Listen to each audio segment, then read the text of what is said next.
everyone. Today we celebrate what is called the Epiphany, or the manifestation of Jesus Christ as the Messiah. In today's gospel, we have three magi, or more commonly called three wise men. And they represent the neighboring nations and religions of the area. These three come to pay homage to the Lord and recognize him as the Messiah. But what exactly does it mean to be wise? And what makes these men so? I think sometimes we confuse wisdom with book smarts. We think, oh, that person has 3 PhDs, they're so smart and wise, and they're just brilliant people. Now, I don't know about you, but I've met my fair share of brilliant minds that aren't exactly wise.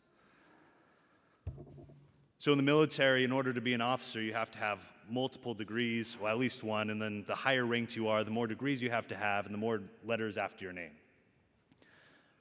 But if you ask any lower enlisted soldier about whether or not their second lieutenant is a wise man, you might be surprised at their answer. One of the common jokes about junior officers is that they always get lost. Second lieutenants are most notoriously known for getting lost on the way to Chow Hall with Siri telling them step by step how to get there. Now, don't misunderstand me, please. I do have massive respect for all of our officers in the military, even if they do occasionally get lost with a GPS. The point is, though, that there's a real difference between being smart and being wise. True wisdom, the knowledge of right and wrong, the ability to discern the truth and put it into practice does not come from college degrees, but from something else, from someplace else. The book of wisdom says, "Resplendent and unfading is wisdom, and she is readily perceived by those who love her and found by those who seek her. She hastens to make herself known to those who desire her. One who watches for her at dawn will not be disappointed." The Magi were wise and found salvation because they dared to believe that God exists, and so they searched for him. That search was long and arduous, but they made it. The gospel tells us that when Jesus was born in Bethlehem in Judea in the days of King Herod, behold, Magi from the east arrived in Jerusalem. We know a little bit about these Magi. We know that they were the educated and priestly class in Persia, or what is ancient Iran. Christian art depicts them as 3 kings, but the Gospels themselves don't mention numbers, just the gifts that they brought. But whoever they were, they had searched long and hard for this Messiah. If you look at a map and find modern Iran and modern Israel, they're almost 1,000 miles apart.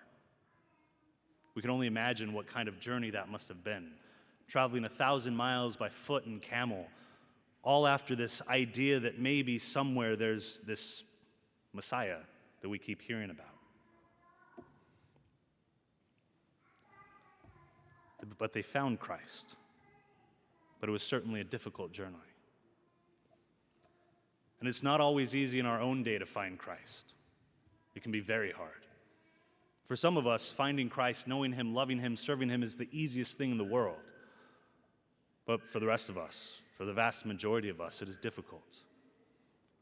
I think it was, one of the great English scholars of 20th century, Chesterton or Lewis or one of them, I think it was one of those guys. Anyways, he had said that Christianity was not tried and found wanting, but was left untried and found difficult. And that's true. I can tell you from experience that within the military, it's a very difficult task to do anything there. The stress is unbelievable, the amount of physical labor is unbelievable, but it's doable. It's difficult, but doable. But the most difficult thing in my life that I've ever experienced is coming to know, love, and serve Jesus Christ. Coming to actually understand what it means to have an active prayer life, what it means to follow him even when it goes contrary to everything that the rest of the world says. That's hard work. That's difficult. I often get people say that, Christianity is easy. You just pray and God forgives you and you're done, and that's it. I wish it was like that. I wish it was that easy. And on some level it is, but when you get into the nitty-gritty, when you get into the weeds of it, it's hard to actually follow Christ regularly. One day it'll be easy, but then the next, I got to do that all over again. And again and again and again. I have to get up and pray every morning. I have to go to Mass every Sunday. I have to go to confession every year. I got to do all these. But when we look at it that way, of course it's hard. Of course it's hard. Christianity isn't just a set of obligations that we follow, a set of rules that have been laid out that we must do.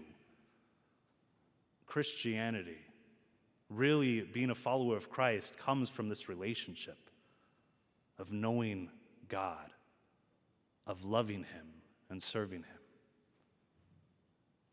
That's true wisdom. That is what the Magi, these wise men, that's what makes them wise men. They didn't even know God. They didn't know the Messiah. What they knew was that this star was going to lead them somewhere, to something important, someone important. And so they did follow, looking for the Messiah. But they hadn't known Him yet. But even that little bit of curiosity and that a bunch of, motivation somehow, some grace pushed them to follow that star, to find the Christ. That was wisdom. Following the star, though, to find Christ requires a great deal of humility, a great deal of trust, and above all, a desire for truth, and a desire to know, love, and serve Christ Himself. Again, that is what makes the Magi wise. This is wisdom. And one who watches for her at dawn will not be disappointed.